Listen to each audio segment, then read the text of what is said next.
Selamat datang kembali dalam IO Pro Podcast bersama dengan IO Pro Community. Perkenalkan, nama saya Roni Suprayogi. Hari ini kita kedatangan tamu spesial yaitu Coach Laura. Sebelumnya saya mengucapkan selamat mengikuti ibadah puasa bagi yang merayakannya. Oke, nah ini suatu yang sangat spesial sekali Mbak Laura karena saya tuh punya teman-teman yang selama bulan puasa mereka itu katanya memiliki kecenderungan dari tahun ke tahun, meskipun sudah puasa, tapi kok badannya makin lama makin melar gitu ya. Apakah punya pengalaman teman-teman yang juga mengalami kejadian yang serupa? Ya, oke. Itu banyak banget case kayak begitu ya, Pak Roni. Sebelumnya terima kasih sudah mengundang saya juga ke event ini, ke podcast ini.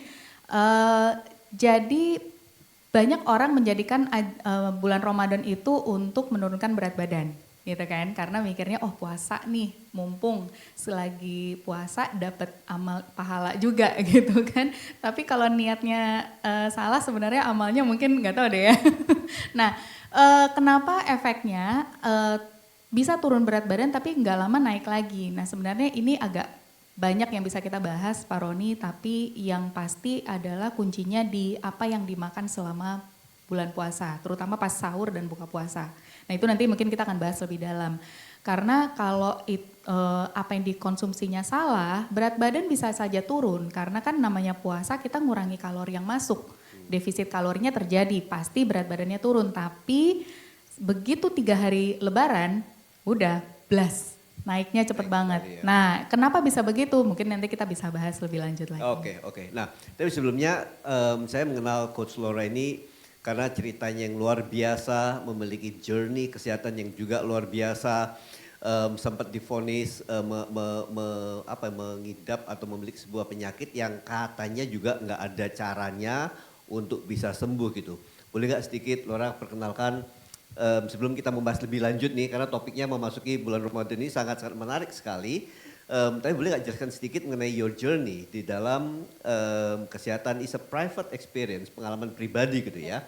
Yang membuat kamu akhirnya jadi seseorang yang sangat memiliki passion yang luar biasa di dalam hal kesehatan. Ya, terima kasih untuk pertanyaannya. Karena ini memang hal yang selalu saya bagikan ke setiap orang yang pertama kali kenal saya. Jadi 2011 itu saya melahirkan anak pertama terdiagnosa autoimun hipertiroid, Pak Roni. Jadi di mana waktu itu dokter mengatakan 3 hal, harus terapi obat jangka panjang, kemudian tidak boleh stres, dan yang ketiga saya akan sulit punya anak lagi kalau kondisi autoimunnya masih parah seperti itu. Nah, singkat cerita tentunya saya mengikuti saran dokter, minum obat, kemudian sembari saya mencari tahu sebenarnya ini penyakit saya ini apa sih gitu kan. Saya baca-baca jurnal, saya baca-baca literatur medis yang berkaitan dengan penyakit saya, ternyata saya temukan bahwa autoimun itu terjadi karena sebenarnya awalnya adalah pola hidup actually. Kurang nutrisi yang balance dan lain-lain sebagainya, dan tinggi stres itu ngaruh banget ya. Memang gaya hidup modern lah, makanya kenapa sekarang gak heran banyak banget kasus-kasus orang-orang yang mengalami autoimun. Nah, yang saya lakukan pada saat itu tahun 2013. Jadi di situ saya udah mulai belajar tentang nutrisi, saya mulai terapkan ke diri sendiri. Selain obat, saya minum nutrisi, ternyata ngaruhnya luar biasa. Dalam 3 bulan saya terapi nutrisi itu autoimun saya membaik signifikan dan saya dianugerahi anak kedua, putri kedua gitu. Boleh nggak saya stop sebentar? Jadi kalau seandainya nih, seandainya Laura memilih untuk mengambil jalur obat-obatan jangka panjang, kira-kira tuh efek negatifnya apa ya? Pasti ada ke liver dan ke ginjal terutama, karena itu 2 organ yang akan bekerja berat untuk mengolah chemical kan ya dari obat. Dan bukan karena saya baca saja, tapi memang banyak sekali waktu itu teman-teman di kantor yang kondisinya seperti saya dan mereka bergantung betul-betul literally hanya dengan obat tanpa benerin nutrisi. Mereka dapat penyakit-penyakit penyerta setelahnya. Setelah mereka menjalankan terapi itu 5 tahun, 10 tahun. Nah itulah yang membuat saya berkaca, wah saya nggak mau kayak mereka Gitu, makanya saya mencari ada nggak cara lain, karena saya percaya sebenarnya autoimun itu kan bukan penyakit karena virus, bukan karena bakteri, tapi itu karena memang di badannya chaos sendiri gitu. Iya. Jadi artinya kan harus dibalancing lagi dari diri sendiri. Nah itulah kenapa saya memilih pendekatan nutrisi itu. Ya. Jadi dengan kata lain bagi teman-teman sekalian di sini yang mengikuti acara seperti ini, artinya autoimun itu adalah imun sistem tubuh kita itu seringkali bereaksi berlebihan terhadap beberapa kondisi yang seringkali juga nggak selalu sama gitu ya. Jadi itu yang membuat inflamasinya akhirnya diproduksi secara berlebihan, secara jangka waktu yang sangat panjang sekali. Sedangkan kita sama-sama tahu bahwa kalau inflamasinya tinggi maka berbahaya bagi tubuh. Sehingga tentunya dibutuhkan obat-obatan untuk membantu mengontrol inflamasi tersebut. Jadi tentunya selalu ikuti nasihat dan juga petunjuk bimbingan dokter atau medical professional sebelum memulai apapun program nutrisi atau apapun yang mungkin kalian akan dengarkan dan kalian akan pelajari. Jadi sesudah 3 bulan memiliki melihat hasil yang cukup luar biasa, tapi yang paling kamu rasakan itu apa? Kalau secara gejala nggak terlalu signifikan dalam 3 bulan itu ya Pak. Jadi yang memang orang autoimun itu yang tadi Pak Roni bilang reaksinya kan beda-beda. Kalau yang saya rasakan sendi-sendi saya sakit, benar-benar sakit-sakit semua. Bahkan sampai buku-buku jari itu sakit banget. Saya nggak bisa begini, segini aja udah sakit banget. Lalu ada benjolan di leher, ya kan karena hipertiroid, mata saya menonjol sebelah, kemudian brain fog. Jadi memori itu suka hilang-hilang. Di saat saya lagi bekerja, jadi saya lagi presentasi gitu ya, tiba-tiba blank.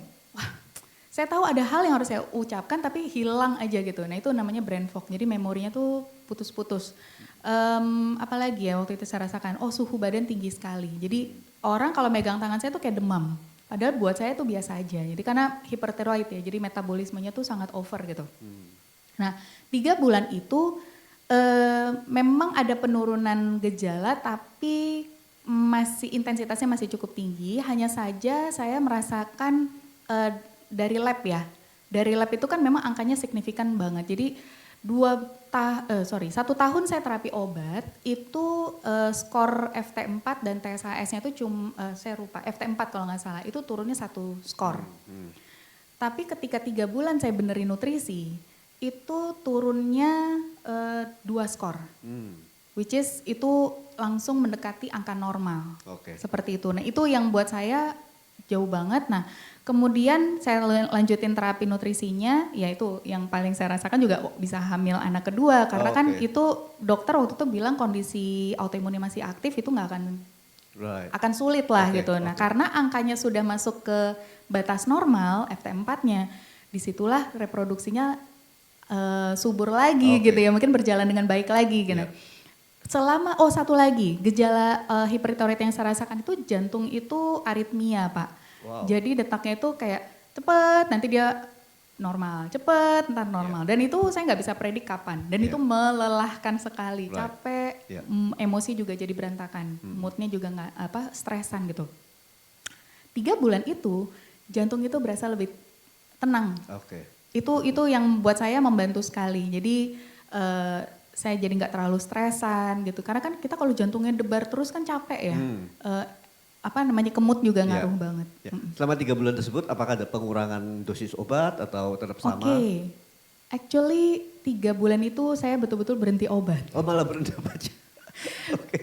Gini. Bukan untuk dilakukan, bukan. Harus selalu ada dengan bimbingan dokter ya. Disclaimer dulu, saya 1 tahun minum obat sesuai saran. Tapi kan saya udah lihat perubahannya ya Pak. Nah kemudian saya memutuskan untuk coba saya benerin nutrisi dan saya mau lihat bedanya apa gitu. Karena kalau saya combine obat saya nanti rancu sendiri ini karena obat atau karena nutrisi gitu.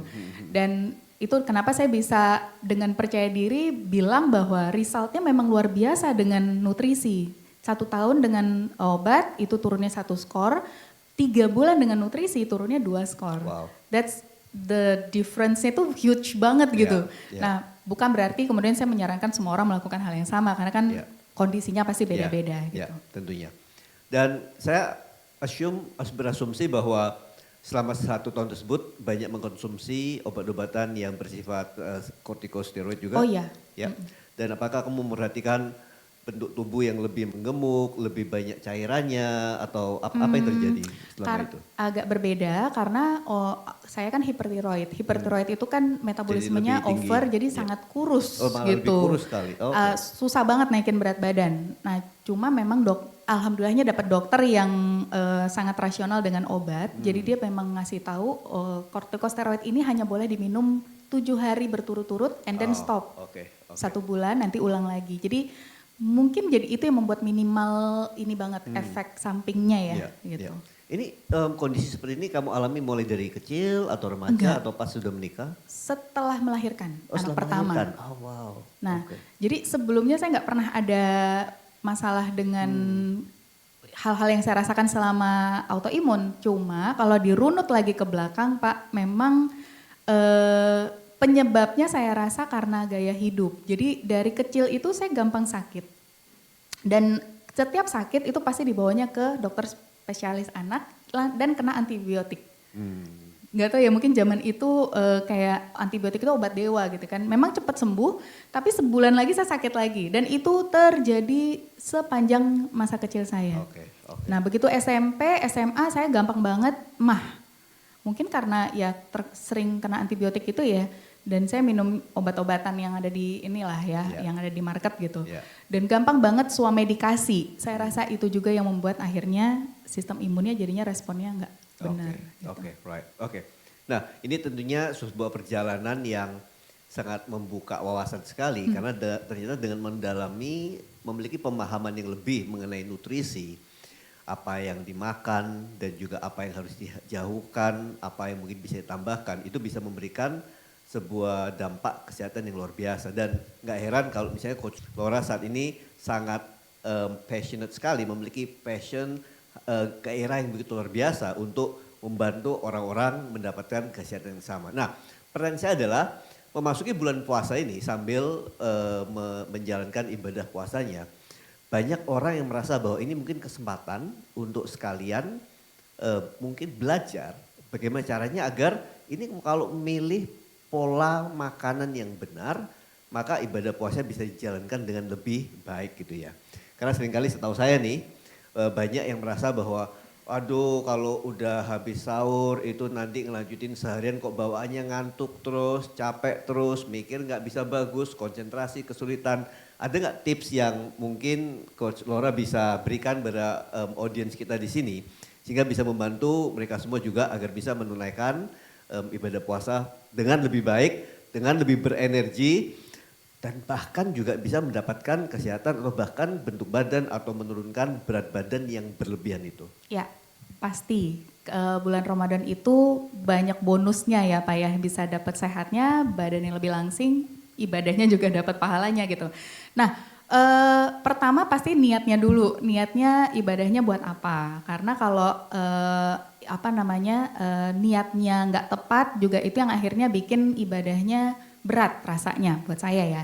Jadi niatnya apa? Yang kedua, pastikan cukup nutrisinya selama berpuasa. Jadi apa sih yang bikin kita keleyeng-keleyeng gitu ya, keliengan gitu selama puasa, kemudian gampang pusing, lemes segala macam, sebenarnya karena nutrisinya nggak cukup terpenuhi pada saat dia sahur dan buka puasa. Karena kan kita kesempatan makan cuma 2 kali. Mungkin boleh dibantu jelaskan nutrisi itu Ya, maksudnya apa? Betul. Nutrisi di sini ada 2 nutrisi ya Pak. Ada makronutrisi, ada mikronutrisi. Kalau kita bicara makronutrisi itu nutrisi yang jumlahnya terlihat oleh mata dan itu banyak. Seperti air putih. Nah, ini penting banget.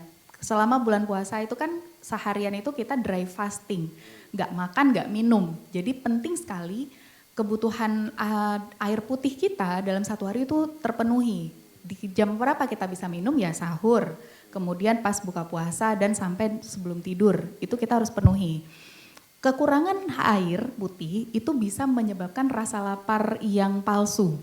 Gitu. Jadi tiba-tiba krauk sebenarnya bukan karena kelaparan actually, tapi dehidrasi. Yang kedua, makronutrisi yang kedua adalah karbohidrat. Lalu protein, serat, dan mineral. Lemak.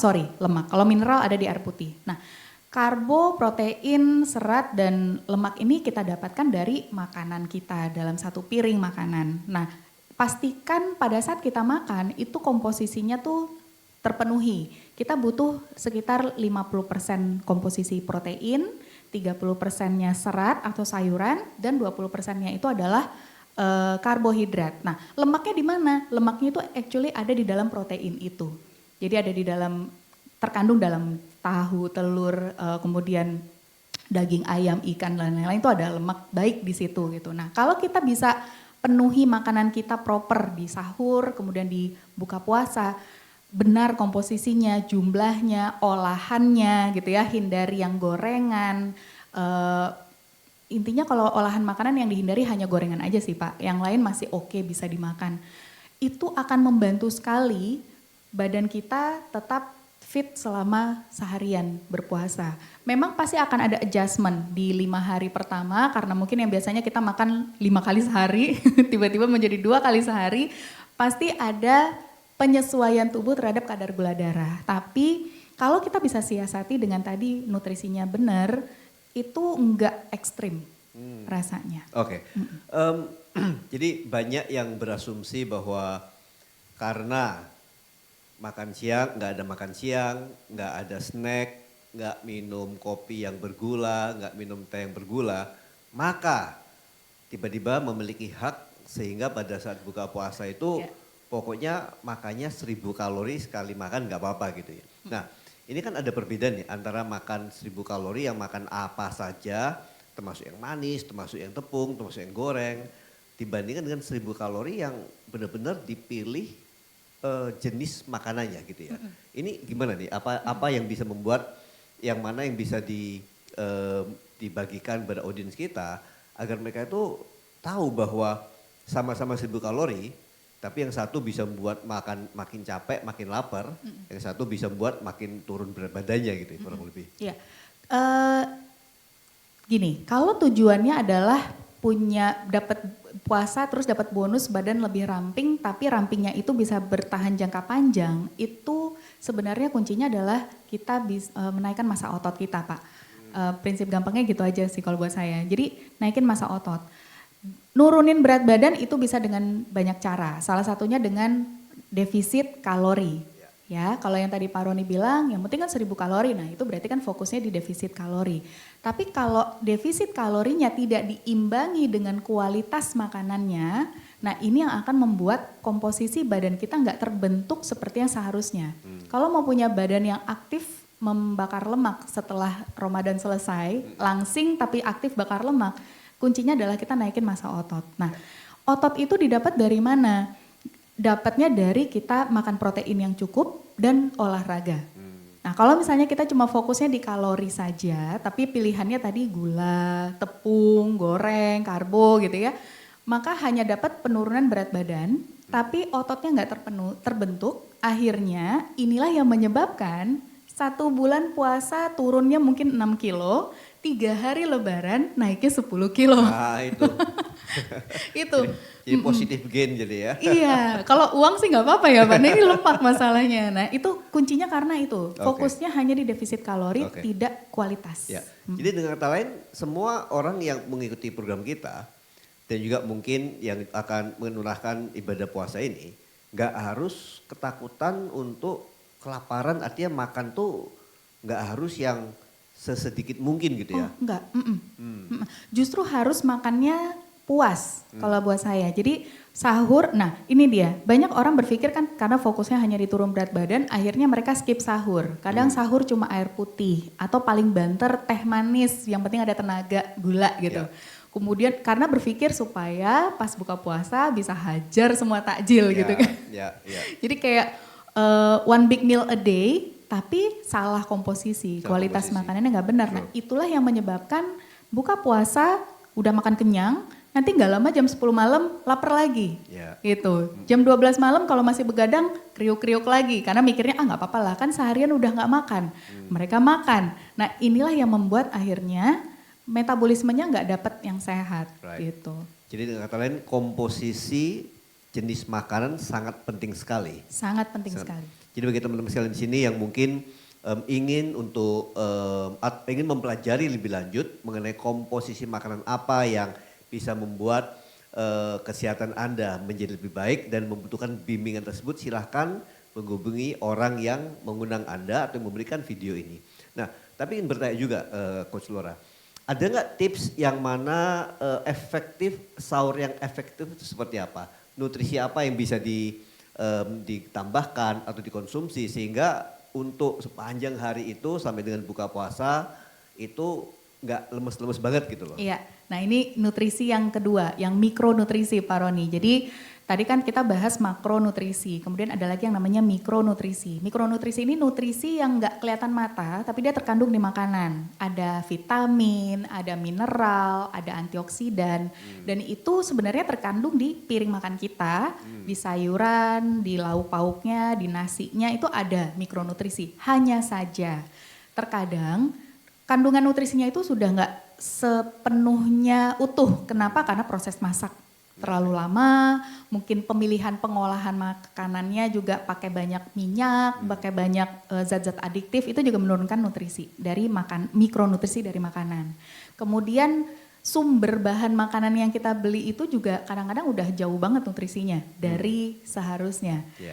Mungkin udah terlalu layu sayurnya, mungkin ayamnya atau ikan dagingnya udah dibekukan, itu kan juga turun juga. Nah itulah kenapa banyak orang, sebenarnya orang-orang zaman modern sekarang itu banyak yang malnutrisi untuk mikronutrisinya Pak Roni. Gitu. Kalau diukur ya sebenarnya kita udah banyak banget yang kekurangan nutrisi. That's why banyak penyakit-penyakit metabolisme yang terjadi di usia dini pun udah ngalamin. Nah itulah kenapa kalau buat saya sangat pro sekali untuk menambahkan suplementasi di dalam makanan sehari-hari. Karena memang faktanya kita nggak bisa memenuhi mikronutrisi dari hanya makanan saja. Kecuali kita benar-benar yang strict banget, olahannya direbus apa segala macam, pemilihan bumbunya juga kita nggak macam-macam gitu. Tapi kan hidup jadi hambar kalau kayak gitu Pak. Kalau kita nggak happy pada saat makan, nah itu juga bisa bikin stress eating nantinya gitu. Jadi makan karena stres dan nyari pelarian kebahagiaan gitu. Nah itu nanti bahaya lagi gitu. Jadi makanya buat saya nggak apa-apa makan berbumbu dan enak, tapi pastikan tambahkan suplementasi. Tuh dengerin, nggak apa-apa makanan berbumbu dan enak, tapi tambahkan suplementasi yang berkualitas ya. Yes, yang berkualitas. Hati-hati juga milih, karena kan suplemen juga banyak yang aneh-aneh gitu ya. Nah yang terjadi kalau kita tambahkan nutrisi yang benar, tambahan suplementasi yang benar, itu stamina kita jadi lebih terjaga, lebih bagus. Nah itu saya banyak banget klien-klien yang selama bulan puasa, mereka selain makan sesuai yang dianjurkan, mereka juga tambahkan suplementasi mikronutrisi yang tepat, itu mereka ngerasa kayak nggak lagi puasa gitu. Jadi nggak ada bedanya dengan hari-hari biasa dengan selama puasa. Gitu. Ya itu saya sempat dengarkan beberapa kali banyak dari komunitas kita yang mengatakan bahwa ya ini jadi enteng nih, jadi nggak seberat seperti sebelumnya. Hanya karena memperbaiki kualitas dari nutrisi tersebut, baik apa yang dimakan mungkin juga ditambahkan dengan supplementation yang berkualitas. Tapi ngomong-ngomong saya juga punya beberapa teman yang sangat pada saat mau menjalankan program dia tuh malah berolahraganya pas sebelum buka puasa. Itu gimana tuh? Oke, sebenarnya boleh-boleh aja. Kalau untuk olahraga buat saya yang penting dikerjakan. Bukan cuma diniatkan dan diatur-atur jadwalnya tapi nggak dikerjakan. Jadi yang penting dikerjakan. Nah memang kalau menjelang buka puasa itu pembakaran kita lebih tinggi lagi. Karena kan memang masuk ke 12 jam kita nggak memasuki makanan apapun ke perut kita itu kan proses metabolisme gula darah mulai turun naik. Gula darah mulai turun, kemudian cadangan lemak mulai dibakar. Nah, begitu ditambah olahraga memang lebih bagus lagi. Cuma tetap perhatikan fisik masing-masing. Benar. Jangan sampai setelah itu lemes, olahraganya gila 3 hari, abis itu nggak olahraga lagi gitu kan. Benar. Memang dengan jawabannya balik lagi ke kualitas dari nutrisi, betul. Supplementation yang dikonsumsi. Karena menurut saya pribadi, karena saya sendiri menjalankan intermittent fasting, olahraga saya yang terbaik yang membakar lemak itu selalu bicara mengenai setelah fasting period, jadi periode yang lama nggak makan, gula darah mulai cukup rendah, tapi karena saya sehat, karena saya nutrisinya bagus gitu ya. Sehingga meskipun gula darahnya rendah, saya olahraga, sumber energinya nggak lagi ngambil dari gula darah, tapi ngambilnya bongkar dari lemak.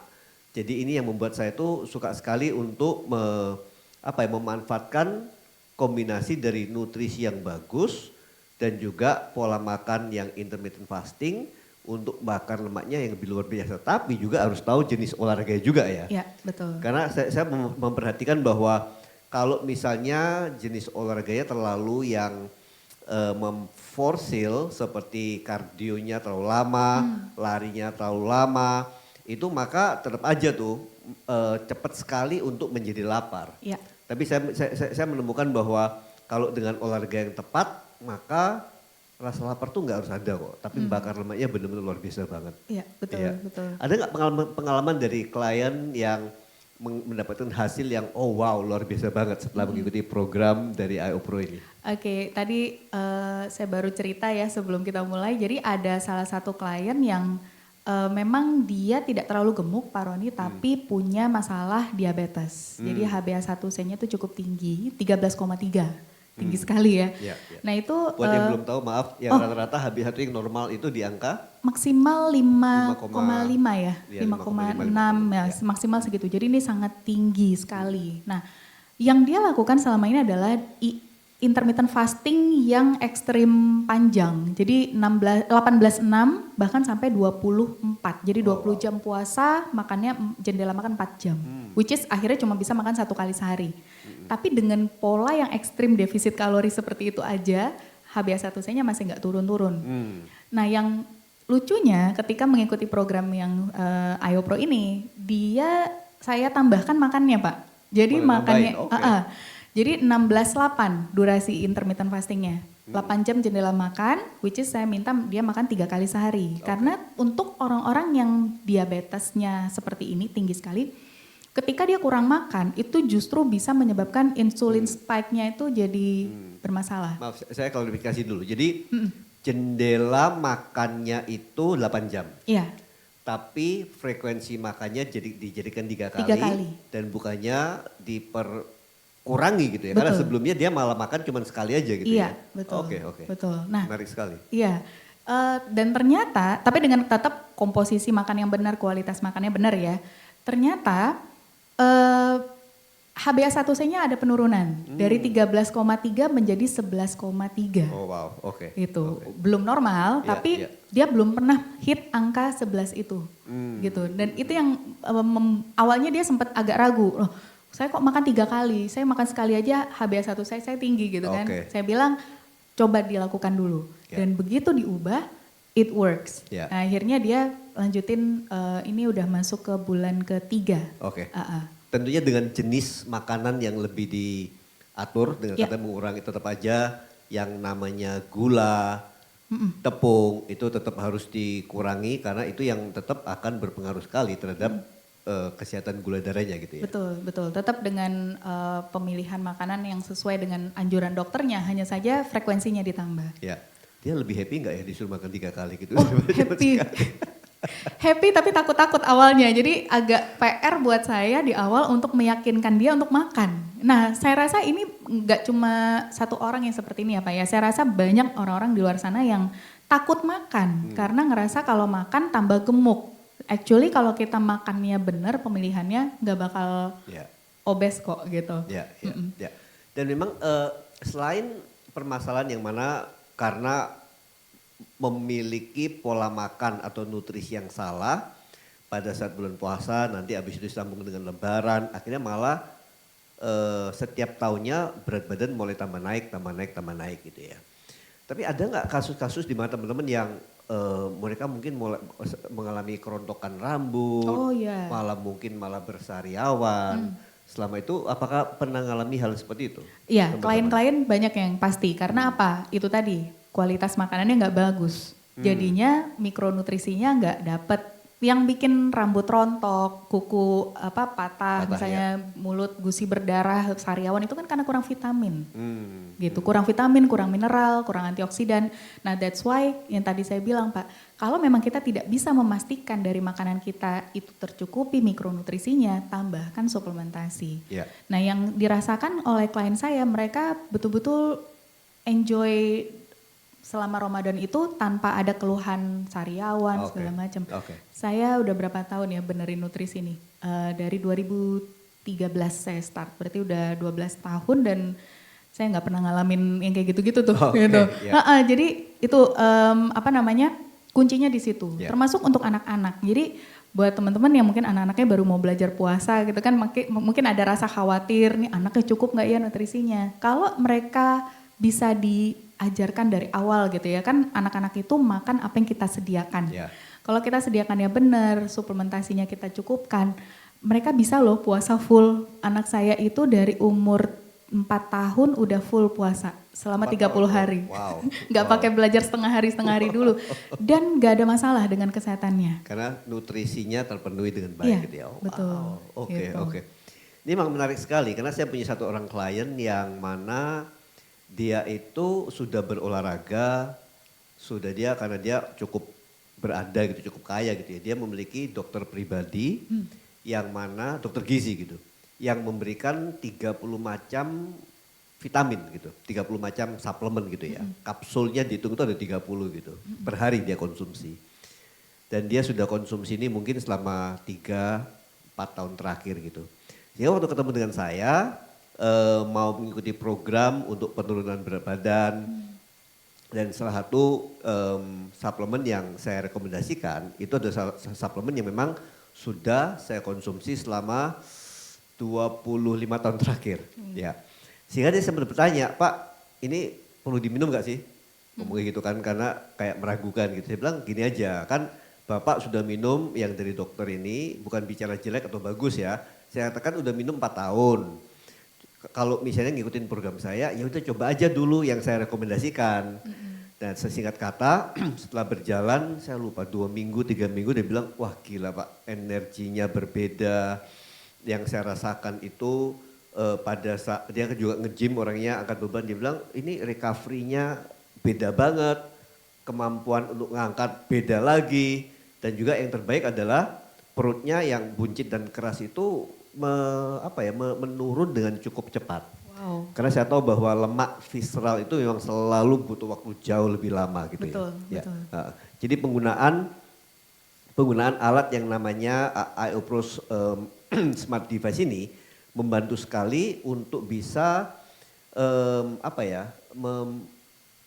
mendampingi proses kesembuhan, kesehatan, apapun yang sedang dimiliki oleh orang-orang. Karena saya mengingat sekali ini, Coach Laura, adanya mereka-mereka yang memiliki, kita sempat membahas juga dengan Dr. Gendy Nanere mengenai yang namanya sindrom metabolisme gitu ya. Di situ dikatakan bahwa kalau misalnya HDL-nya rendah di bawah 40 mg. Terus kalau misalnya perutnya buncit itu di atas 90 cm untuk pria, di atas 80 cm untuk wanita. Terus dikatakan lagi kalau trigliseridnya berapa gitu ya. Jadi beberapa teman dan bahkan mereka yang backgroundnya medis pun sudah berusaha makan sehat, berusaha olahraga dan itu susah turunnya gitu ya.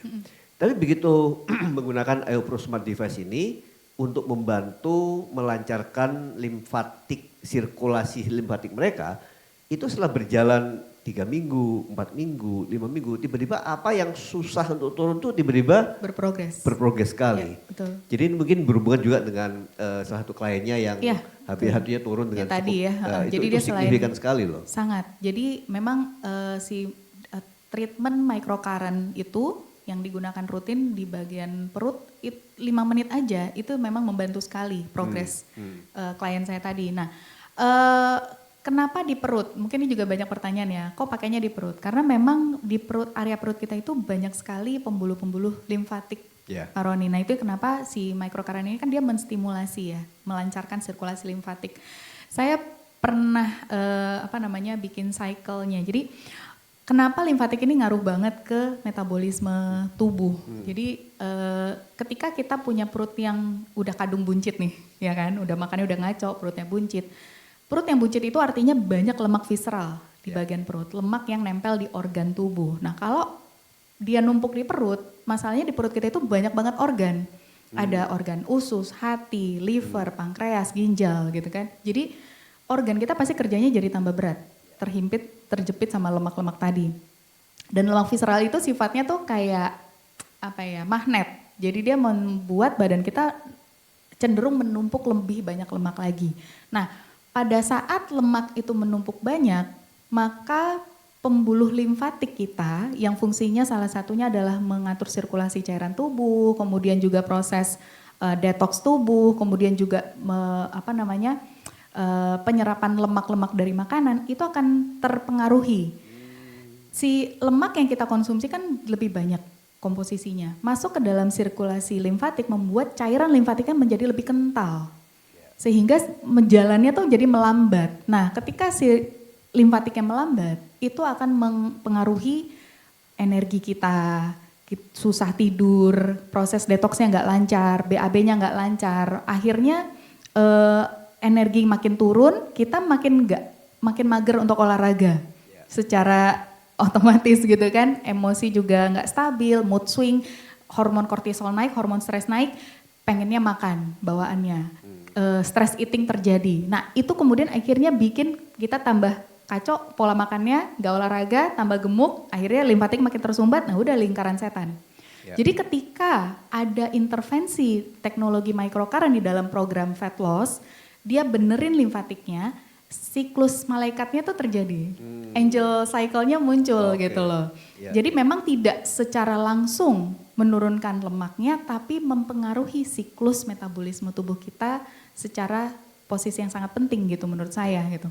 Nah itu kenapa klien-klien yang menjalankan program IOPRO, baik yang basic maupun yang dengan nutrisi suplementasi, itu sangat signifikan perubahannya. Dari mereka-mereka yang ngerasa stuck, udah pernah ini itu diet ini nggak berhasil, begitu dicoba melakukan program ini, beda banget gitu. Ini memang sesuatu yang menarik sekali karena bukan saja pada saat didemokan itu rata-rata kita nggak mau overclaim sih ya, tapi kita katakan paling nggak 5 hari coba dulu dah. Dan memang rata-rata 5 hari itu mengalami penurunan lingkar susut perutnya luar biasa. Minimal 5 cm, itu semuanya ngalaminnya begitu. Bahkan kemarin ada yang ekstrim banget, sekali trial itu turunnya 4 cm Pak. Oh wow. Tapi memang dia sangat obes banget ya, perutnya besar sekali, dia sampai kaget gitu. Wah 4 cm, ini gimana kalau dilanjutin gitu. Ya. Dan tentunya saya tuh beberapa kali mendapatkan pertanyaan, ini dijamin apa enggak pasti berhasil. Menurut saya pribadi ini salah satu program ya, yang mana keberhasilan tertinggi memang bukan dari alat. Ya. Tapi keberhasilan tertinggi dari mulutnya masing-masing. Betul. Jadi kalau misalnya mulutnya masing-masing itu bisa dikontrol, tapi alat ini ternyata juga difference maker juga gitu ya. Artinya antara orang yang sama-sama, 2 orang sama-sama mengalami kesulitan untuk menurunkan berat badan. Yang satu akhirnya memutuskan untuk menggunakan IOPRO Smart Device ini sebagai bagian dari program yang dijalankan. Sedangkan yang satunya memutuskan untuk tidak menggunakan. Dalam waktu 5 hari saja itu langsung kelihatan beda banget. Ya. Apalagi kalau dijalankan 30 hari udah pasti metabolisme lemaknya. Karena kita katakan fat loss activation. Jadi kemampuan tubuhnya untuk mulai memiliki proses progres yang namanya fat loss itu menjadi lebih baik gitu ya. Betul. Mungkin ada nasihat lain, tips atau triks lain yang ingin dibagikan pada audiens kita di sini, terutama persiapan nih ya, bukan saja di bulan suci Ramadan ini memasuki nanti Lebaran dan mungkin sesudah itu. Kira-kira ada nggak tips, triks, advice yang ingin diberikan? Mungkin ini buat ibu-ibu ya Pak ya, yang paling menjadi jantungnya di rumah menyiapkan makanan itu seringkali yang berkorban itu ibu-ibu, kurang tidur karena dia harus nyiapin sahur lebih awal, kalau yang bapak dan anak-anak mungkin tinggal makan gitu ya. Jadi buat ibu-ibu mungkin karena gini, kualitas tidur yang nggak bagus itu juga mempengaruhi metabolisme tubuh kita, proses detoksnya juga nggak akan bagus gitu. dibanding kalau kualitas tidurnya bagus. Nah, jadi ada tips buat dari saya adalah siapkan makanan sahur itu dari sore hari. Jadi pada saat lagi nyiapin buka puasa sekaligus bikin makanan untuk sahur supaya pas sahur itu cuma ngangetin makanan aja. Jadi nggak masak lagi. Jadi lumayan lah menambah jam tidur ya Pak ya. Kemudian upayakan jam 10 malam maksimal tuh udah istirahat gitu. Jadi karena percuma kita langsing tapi secara metabolismenya nggak bagus karena kurang istirahat itu juga akan mempengaruhi, mengurangi kualitasnya gitu. Kemudian berikutnya adalah kalau teman-teman mau tadi ya yang kurang tidur itu sebenarnya kuncinya kan di deep sleep-nya ya Pak. Jadi durasi tidur kita mungkin bisa cuma 4 jam, mungkin cuma 5 jam, kurang dari 6 jam. Tapi kalau deep sleep-nya dapet sebenarnya itu akan tetap membantu sih metabolisme tubuh kita yang bagus. Nah, teknologi microcurrent itu membantu menambahkan kualitas deep sleep kita. Saya boleh cerita satu cerita menarik nih, tiba-tiba keinget. Jadi ada salah satu teman saya, dia kerjanya itu di kantor PU. Jadi dan memang lagi ngawasin pembangunan jalan itu sehari malam kan jamnya kerja bangun jalan ya. Jadi dia harus ngawasin tidur itu sambil berdiri. Saking ini ya kondisinya. Jadi dia tidur ngawasin kadang-kadang sampai tidur-tidur. Nah, dia punya jam yang bisa ngukur kualitas tidur. Itu dia cuma dapat tidur sehari itu 4 jam dan deep sleep-nya cuma dapat setengah jam. Itu juga on off gitu. Itu makanya badannya jadinya gemuk. Nah, waktu itu lagi di Jakarta, saya temui, dia coba treatment IOPRO Smart Device-nya. Malamnya dia tidur dengan durasi tidur yang sama-sama 4 jam. Deep sleep-nya dapat 1 jam. Naik. Besoknya dia ukur lagi, naik jadi 1,5 jam.